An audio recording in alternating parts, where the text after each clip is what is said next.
Security. We're going to get started with the webinar. It seems like everyone can hear everything okay. I know Dave is anxious and has everything sort of queued up here. I'll turn it over to him in a second. David Williams is the Director of Security Operations here at BTB Security. He's been with us for a couple of years now. Actually has about 12 years worth of experience, highly steeped in pen testing, very technical security guy.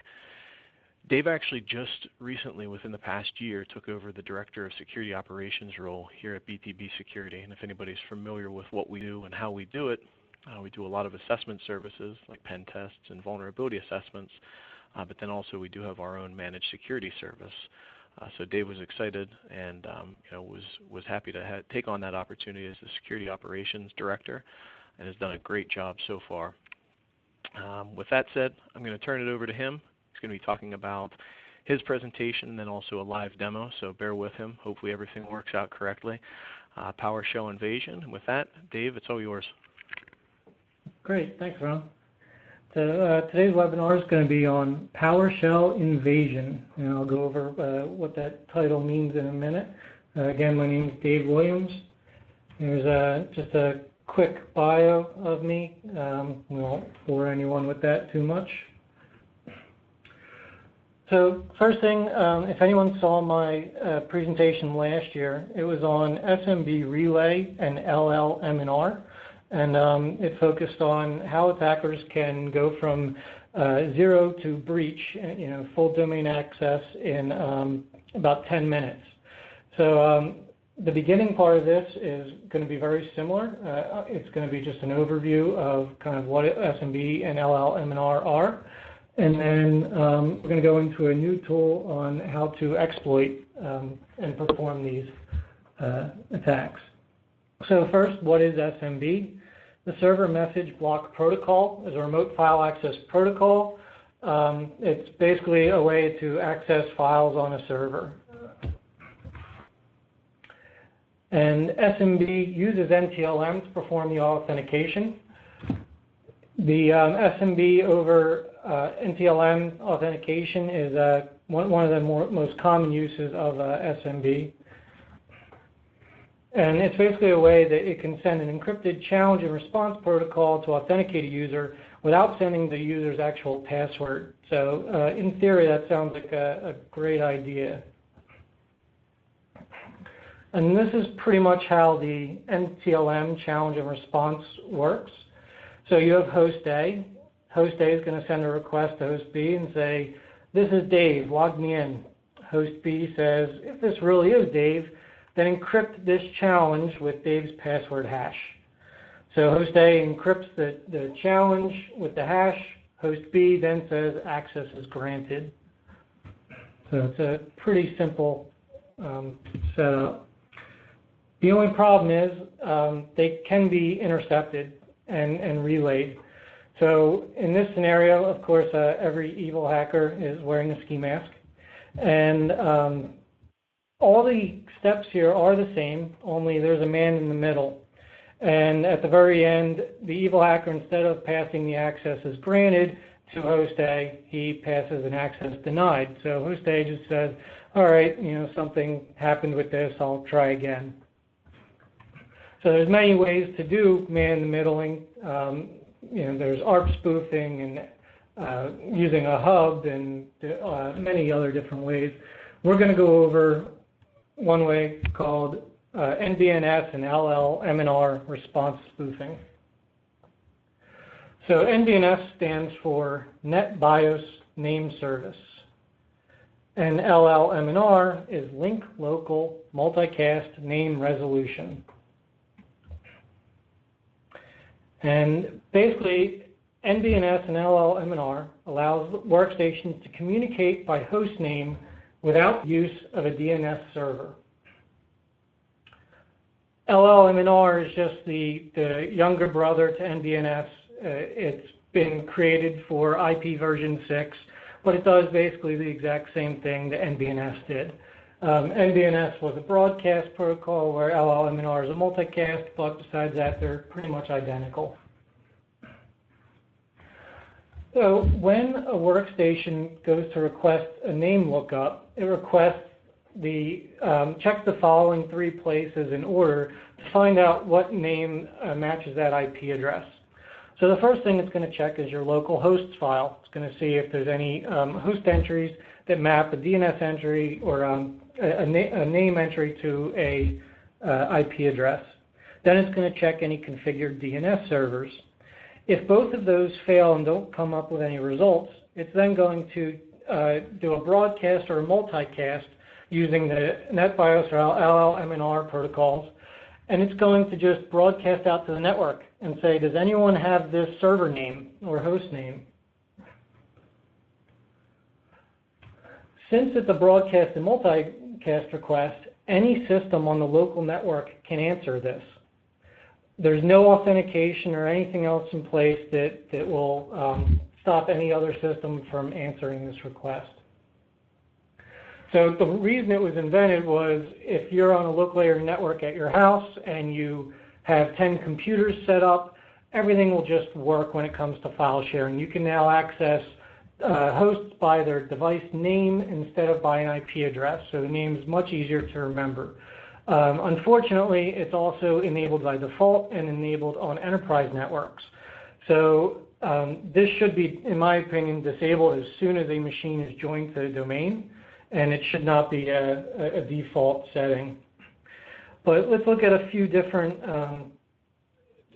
tools and frameworks that can be used to perform NBNS and LLMNR response poisoning.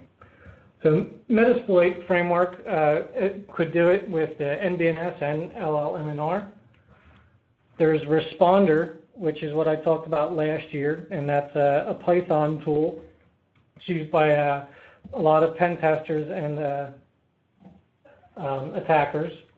And then there's Inva, which is what the topic of today's topic is going to be, and that's why it's called Powershell Inveighsion. And the interesting thing about Inva is it can do this response spoofing using PowerShell. So Inva, the actual word, means speak or write about something with great hostility. So a little bit about what is Inva. It's direct from the GitHub. Is a Windows, PowerShell, LLMNR, NBNS spoofer, man-in-the-middle tool designed to assist pen testers that find themselves limited to a Windows system. This was written by Kevin Robertson, and the GitHub link is linked below. So when might an attacker or a pen tester be limited to a Windows system? Well, there's a couple different scenarios. One might be when pivoting from an external source, such as outside the LAN, or if you're trying to get into a secure area protected by a jump box, and this would happen many times in a PCI environment.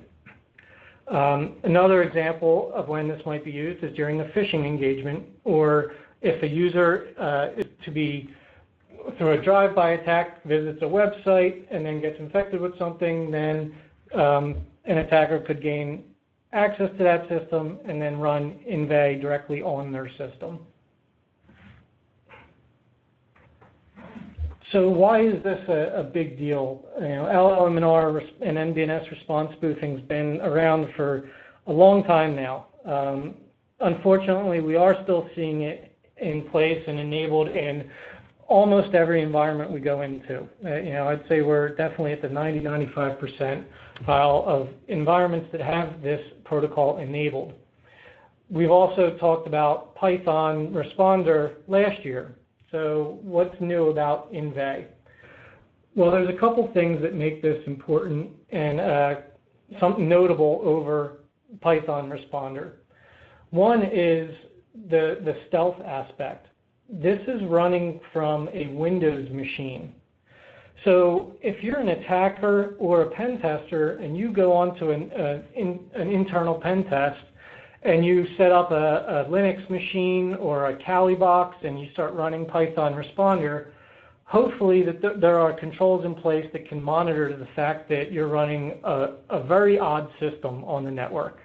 All of a sudden you're running a Linux machine in an entire Windows environment.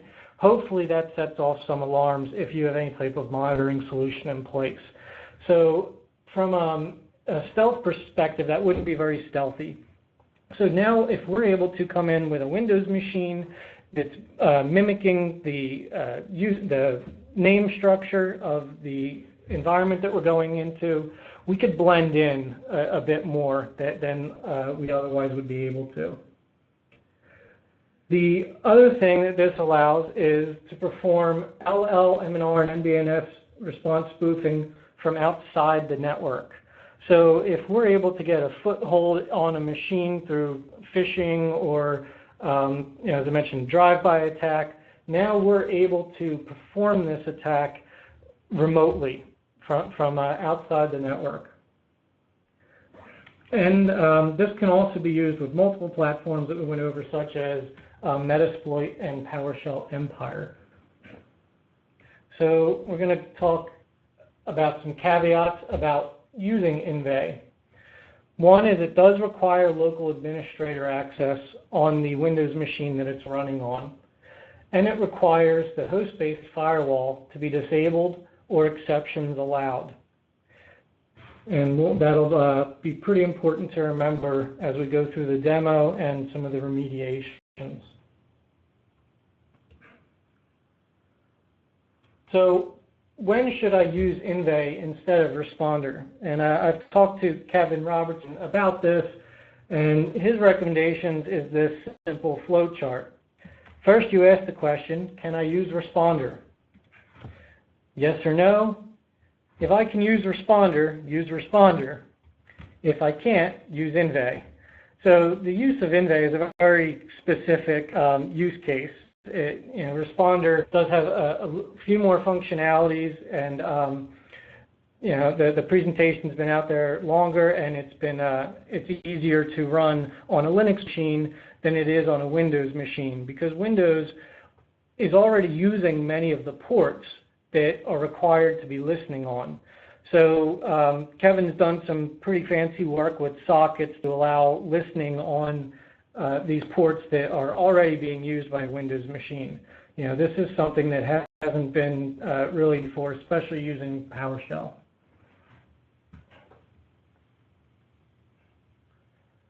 So Inva can be found or is used in the following. There's Metasploit, PowerShell Empire, PS Attack, and PwnShell. And these are just some of the latest things out using Inva that's already directly in there. Metasploit, you can use it by loading PowerShell modules and reflective loading interactive PowerShell. So there's a lot more things out there that can use Inva, but these are some of the more notable ones.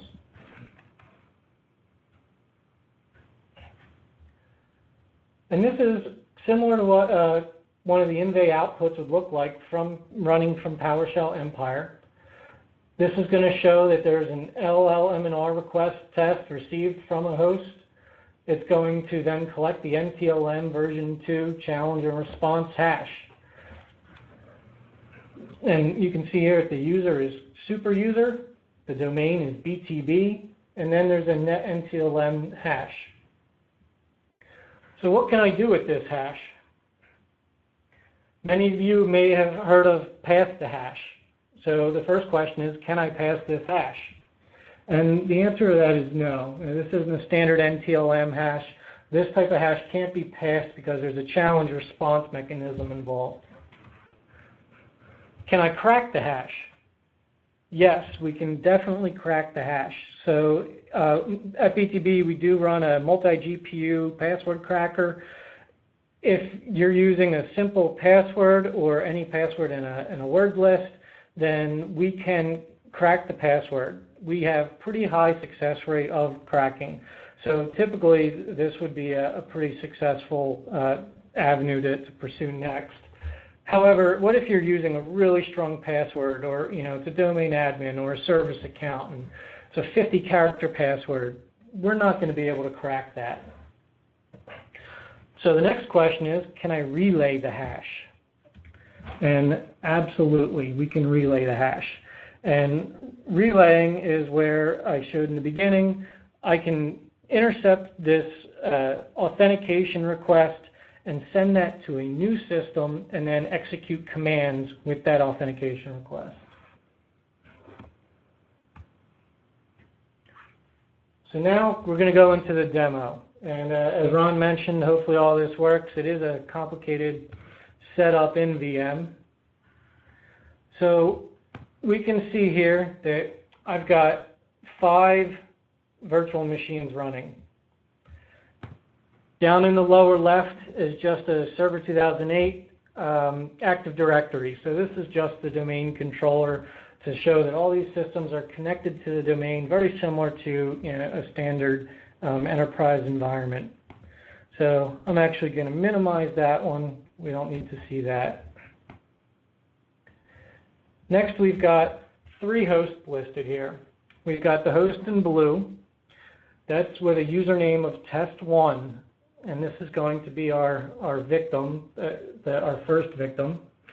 In red, we've got one that's in super user as that user. And then in orange, we have test1 logged in. So now we're going to log into a Kali box. And I'm going to show that, first of all, you can see that the IP address schemes of these are in the 10.10.10.x range, while Kali is running on 10.20.20.x range. So this is going to be outside of that broadcast range, where if I were to just run Python Responder in Kali right now, I would not be able to receive any of the LLMNR and NBNS requests. So I would not be able to perform this attack with Python Responder. So somehow I need to get a foothold into the 10.10.10 network. So we're going to go through and kind of see how someone might do this from beginning to end. So the first thing I'm going to do is start Empire. I'm going to expand this out so everyone can see it.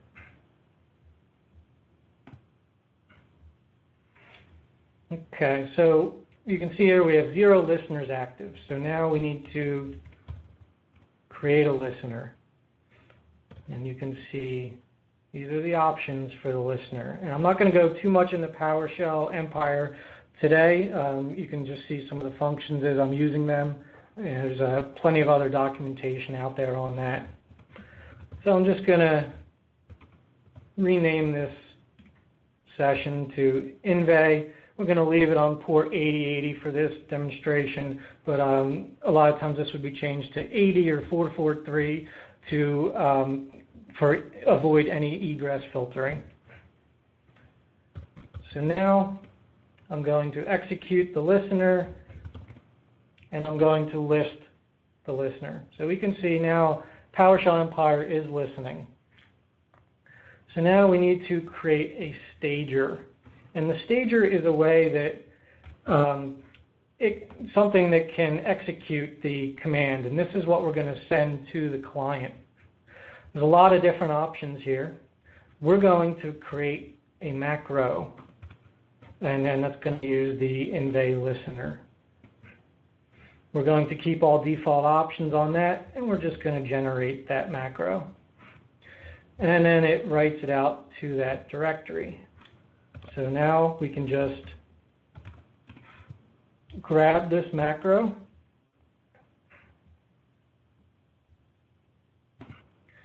and typically at this point an attacker would put this into a Excel document and email it to a user.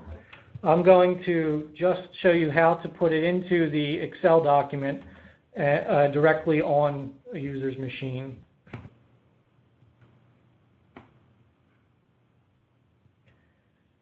So as you can see here, let me expand that a little bit.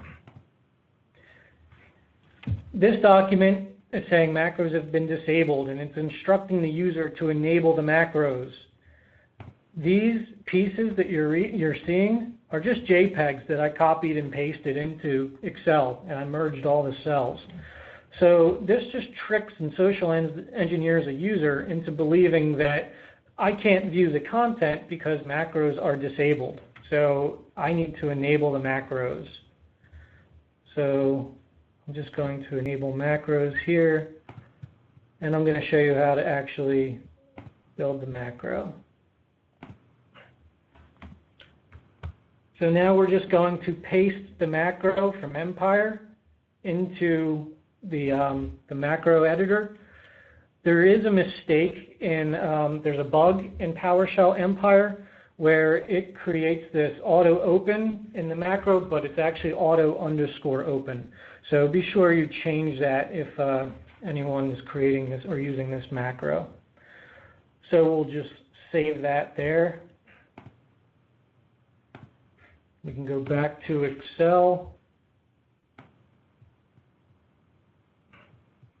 And I'm going to close Excel now. And as you can see, this is a totally safe Excel document, so nothing to worry about here. We'll just go back to Empire. Right now, there's no agents currently registered. So in this scenario, the user in blue is going to have received an email with an Excel document attached, and then we're going to run it. The user sees that macros are disabled. We're going to enable them. Now the macro is filled out on there. And after just a few seconds, you can see that an agent has now been registered in Empire. So now when we list the agents, we can see the host name, the username, and the IP address. And you can see it's coming from that machine there. So now we're going to go into how to run Inva from PowerShell Empire.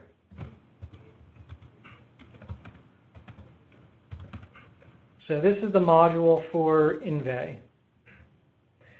Now, if we go into options, we can see all of the options that Inva has. It's pretty extensive, the amount of options that you can apply to this for many different types of attacks.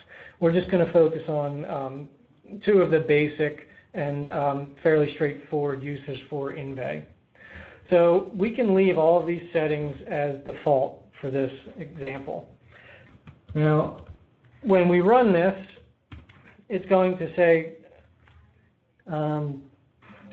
okay, so I need to select the agent.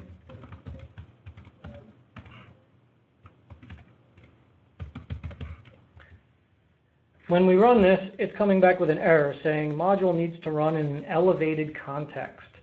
That's because UAC is implemented on this. And as you can see in this host, there's pretty plain, it's just a username.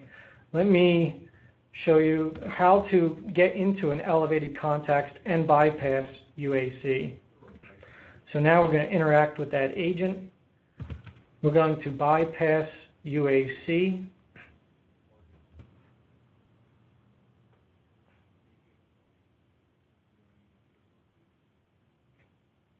We'll just wait a minute. If everything works as planned, we should register another agent.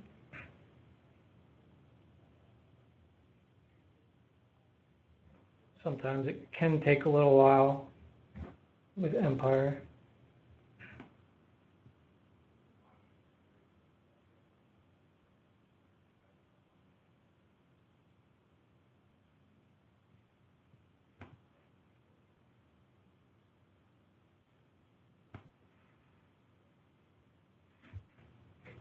Typically not this long though. Okay, so this should have worked here. This is the beauty of running live demos.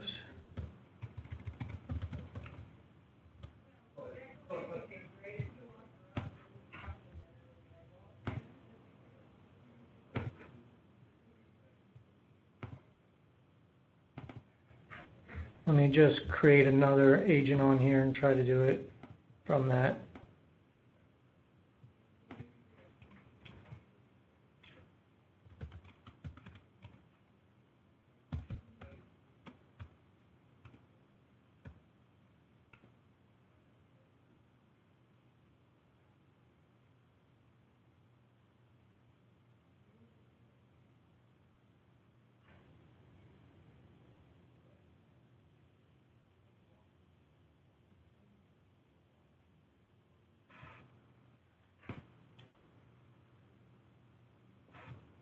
All right.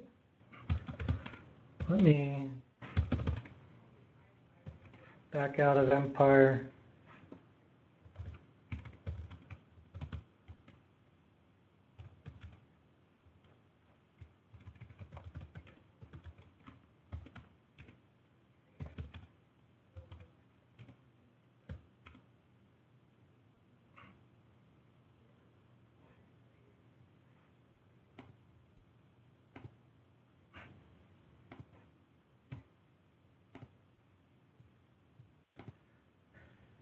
So I was going to save this for the second part. Let me try disabling the firewall now.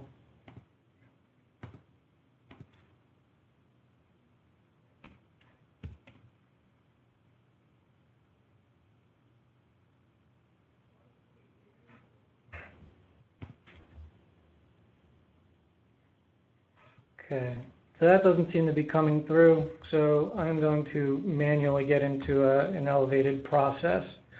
So we can go back to the stager, launcher, Inveighsion. So Inveighsion can be launched through the macro, or it can be launched directly from a PowerShell command. I can copy paste.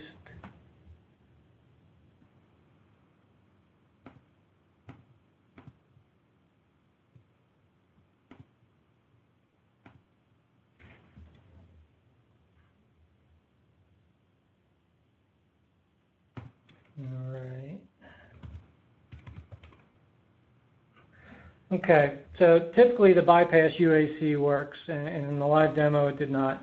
But in this case, I was just able to run PowerShell as administrator, and then you can see here this newest agent has a star next to it. That means that it's running in an elevated context, and we bypassed UAC. So now we can continue on with the demo. And one thing I did want to do is show that the main thing that has to be done here is the firewall has to be disabled for this to work. This can be done through a PowerShell command or using NetSH in the Empire, or if you have access to the machine, you can just turn off the firewall through the GUI. But typically you would just be in an Empire session, so you can use PowerShell commands to disable the firewall. So now we're going to run Inva again. And when Empire runs, this is a command and control. So Empire is going to queue up these commands, and then the host is going to reach up to Empire and retrieve those commands.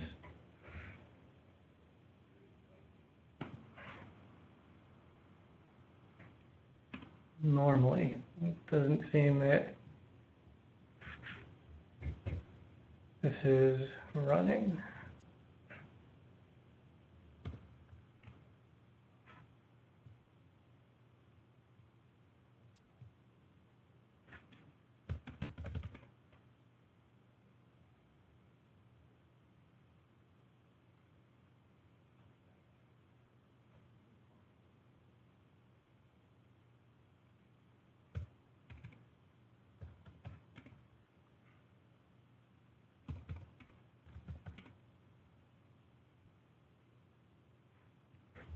And it looks like no commands are being sent to the agent, which sometimes happens with Empire.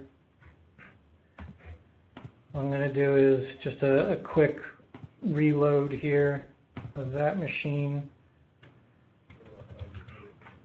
I'm going to show you how to reset Empire if there are any issues. This should get a fresh session.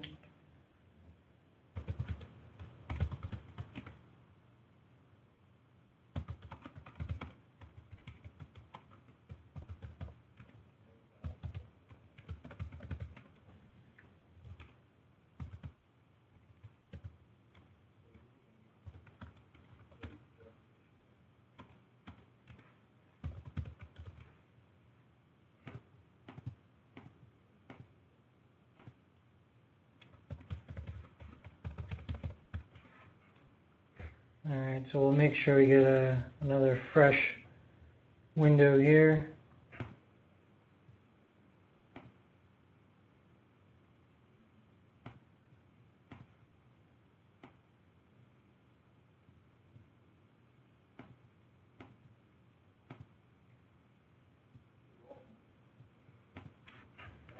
We have our agent.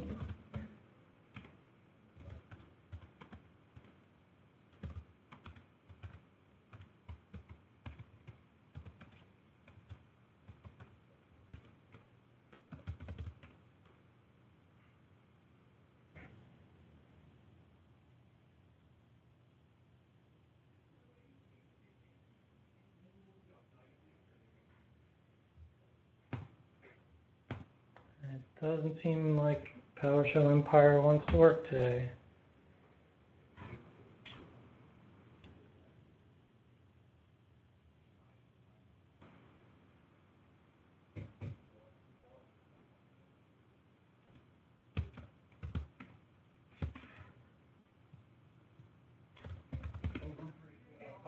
I'm going to do a quick reboot of the Linux system. Sure, and I'll butt in as Dave's trying to get everything going. I will say that before the presentation, Dave was pretty nervous because he had to completely move his lab to different virtual machines to be able to do the presentation. Unfortunately, with Quick Meeting that we used, he isn't able to share his screen on a Linux host. So he had to do a lot of this stuff with virtual machines and had to do a lot of moving around. I'm not sure if when you changed over, maybe something got screwed up in the lab, but it definitely did work, and it was obviously very well set up for the webinar. It just may have gotten screwed up with the move, but we'll see if you can get it to actually work for the demo. And ladies and gentlemen, live demos. This is how it always goes. Right? We were just joking about it this morning, actually, over coffee, that the potential when you do a live demo. And it's working. Work. There you go. Now I'll go back on mute. Thanks for that intro, Rob and Ron. And it looks like just the Linux console may have stopped. So just a reboot of that, and we're good to go. So now you can see here it shows that Inva is started. It's listening on this IP address of 10.10.10.20, and that is this host. So now we can imagine that as an attacker, we're at home somewhere, at our attack location at a Starbucks, and we've gotten this user to open up an Excel document, and now we have the listener set up on that machine. So we are capturing some traffic that's going back and forth, but let's show what happens if this host, the red host, goes to map a drive. So if you go to map a drive or some type of share, you can see that as soon as I did that, I didn't even hit enter yet. As soon as I did that, the Empire caught an Inva caught this hash in traveling over the network because there's no host called test. The biggest problem with this is that a lot of people, when they describe this attack, they say that if a user fat fingers an address or a share name or something that doesn't exist on the network, that this attack will occur. Unfortunately, Windows actually has an autocomplete feature when you're typing in share names. So every time I type a letter, it sends out to the network looking for this share. So even if you type everything correctly, you're still going to be sending out these LLMNR and NBNS requests to the network, where anyone can passively capture them. So right now we can see that we did catch the this hash here, and we could capture this, or we could crack this, or we could try to relay it. And I can show you if a user goes to a website as well, websites tend to send hashes through HTTP SMB. So I can capture from there as well. So now we're going to kill this job.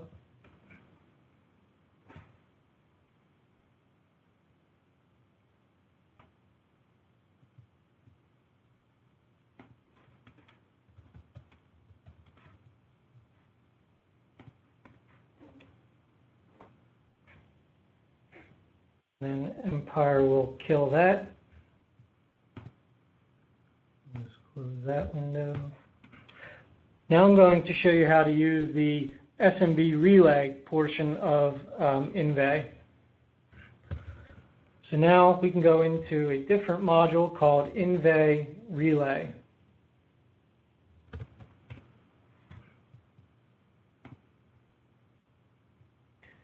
And Smb Relay, we do have to set some parameters in here that we didn't have to set in Inva. We need to set the SMB Relay target. So the relay target is going to be the machine that, if we close out Kali here, the listener is the blue machine. The machine that's generating the request is the red machine, and the authentication is going to go from the red machine through the blue machine and then relay to the orange machine. And the credentials for the red machine are going to proxy through or relay through to the orange machine. So in this scenario, the blue machine actually becomes our attacker. So as you can see, the IP address of the orange machine is 10.10.10.40.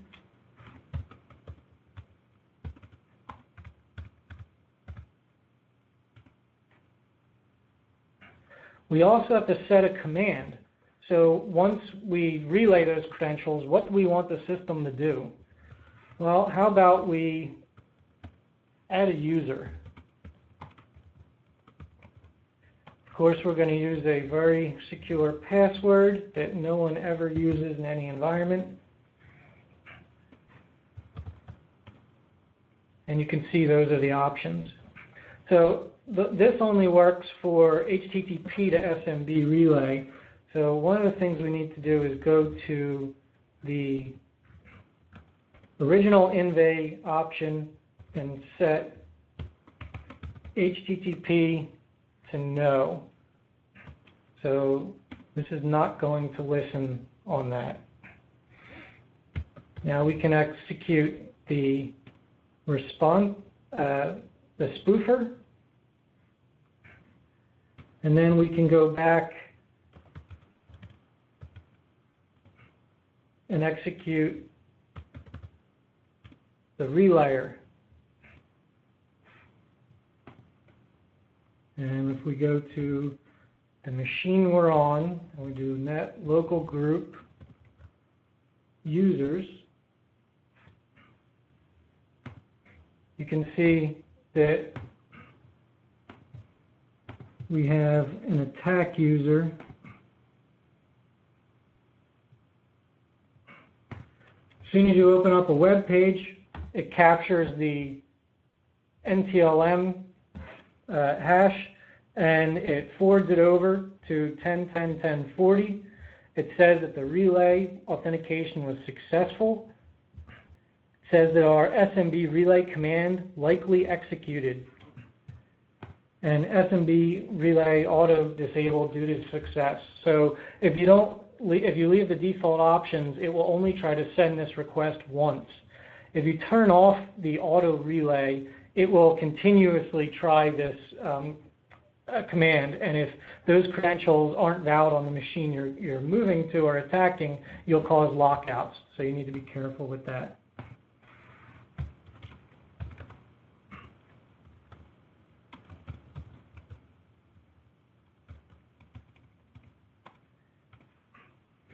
So I actually need to reset part of this.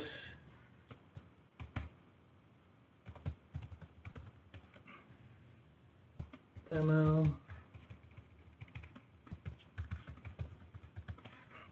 I'm going to go into the managed users.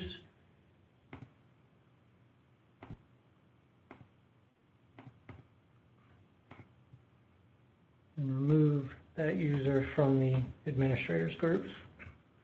So you can see that BTB attack is not an administrator. And then we can set a new SMB relay command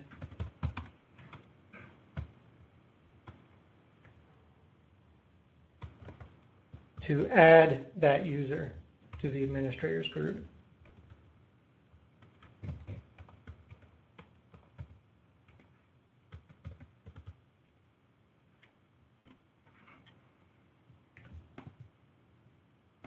So now once this user opens up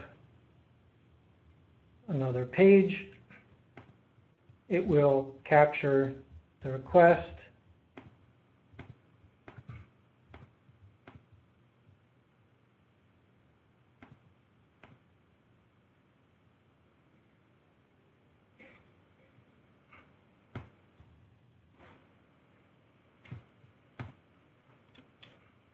and we need to stop some of the jobs.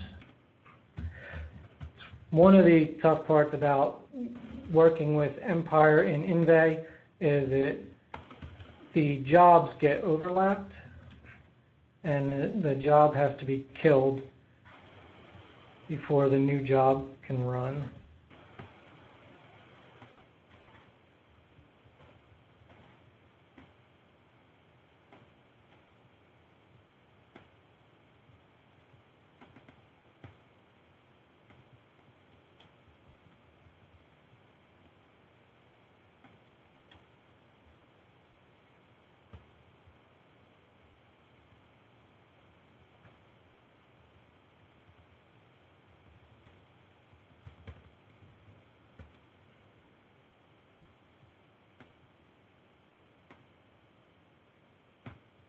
So Smb Relay is loaded, and this time it should execute, and this time it likely executed. Net local group administrators, now you can see the BTB attack user has been added. And that's pretty powerful, that I can just add a user just by having a user open up an Excel sheet. But it can get even better, where if we go back and look at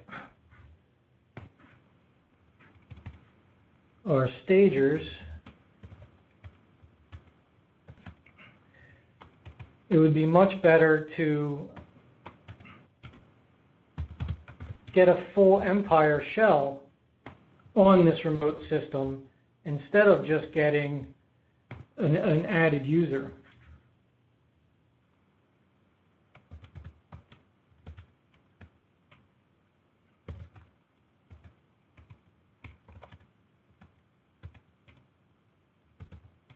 So now instead of adding a user, we can actually put in this full PowerShell command to launch.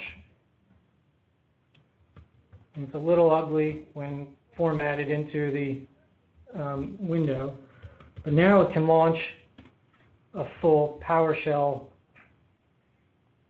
or PowerShell Empire agent.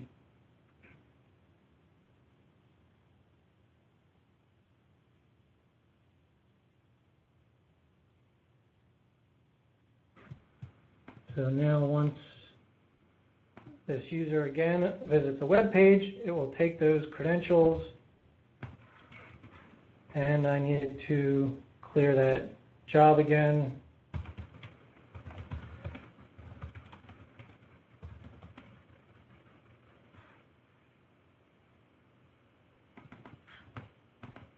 Again, this is one of the fun parts about using this.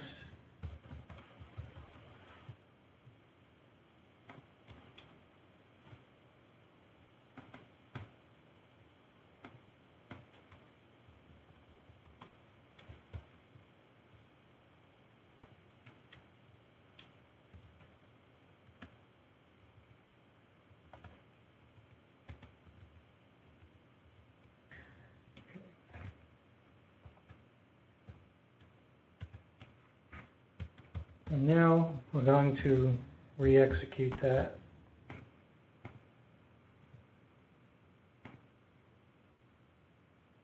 Now we get the relay that we wanted to, only instead of adding a user, it should create a new Empire agent on the orange system. And this part can sometimes take a few seconds to come through.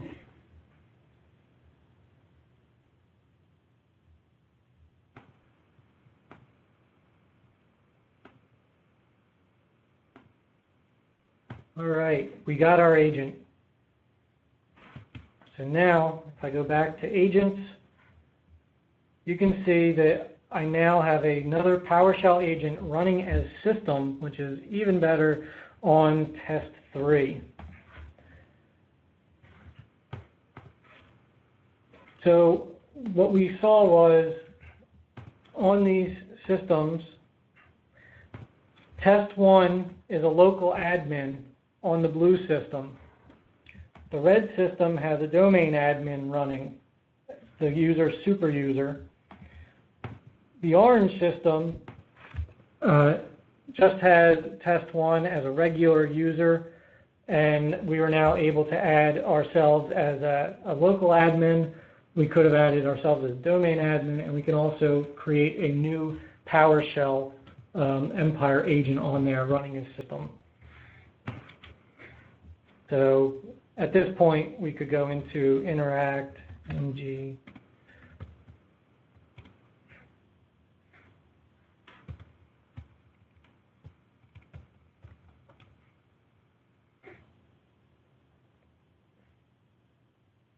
and we can execute Mimikatz on test 3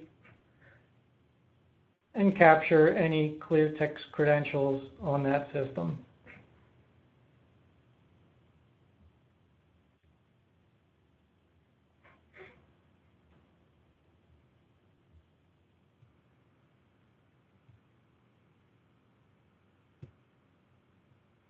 And you can see here the password for test 1 is secure password and a couple other things.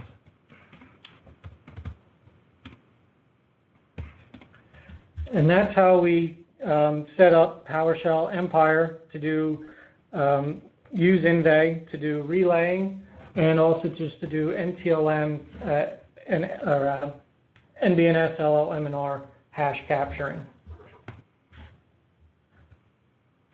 So that's it for the demo. How do we prevent this? The first thing is do not give users local admin privileges. This will prevent this attack and many other attacks. That's definitely something that we recommend against, and we see it commonly in most of the environments we go to. Use host-based firewalls and trigger alerts when they're disabled. So if a firewall is enabled, this attack wouldn't work, and you should have some type of monitoring solution to prevent a user from disabling the firewall. Disable NBNS and LLMNR response spoofing in your environment. That's typically a low-risk item that you can implement. It doesn't typically break anything in your environment. We do recommend testing, and you can contact us for more details on that, but it's typically very safe to disable. There's also detection scripts that can be run that can help you determine if someone is running this attack in your environment. You can apply this patch. It's a MSO8068. It's pretty old, but this will help to prevent relaying from host A back to host A. This was possible before this patch was implemented. Now you're only able to relay from host A to another host B. Also require NTLM version 2. This doesn't prevent relaying, but it does make cracking harder because NTLM version 2 cracks at a much slower rate than NTLM version 1. And most importantly, require SMB signing. With SMB signing enabled, this attack would not be possible. There are other attacks that can be possible using the relaying, though, LLMNR response spoofing. So SMB signing has been around since Windows 98 and Microsoft NT. It's just a way of verifying that the sender is the sender and that there's no man in the middling. So why is SMB signing disabled? It's been disabled by default, and many legacy systems still have it disabled. The settings are slightly complicated. There's a required, enabled, and disabled instead of just an enabled and disabled. So if you have SMB signing enabled, you can still relay attacks without using SMB signing because it's not required. It's only enabled. So basically this says if the server supports SMB signing, we're going to use it. If it doesn't, just don't worry about it. So not the best control. And there's many attacks that can also downgrade that. So we recommend setting this to required and enabled. The other reason why SMB signing is disabled is because of vulnerability scanners. Most vulnerability scanners rate this issue and vulnerability as a medium risk score. You can see this is Nessus. They rate it as a 5. Qualys is, got the CVSS as a 2.1, which is pretty low. Nexpose is a 6 out of 10, which is a medium in their scale.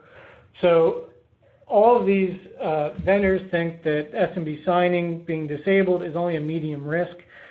LLMNR response spoofing and SMB relay is still one of the easiest and #1 attacks that we'll do once we get to a client.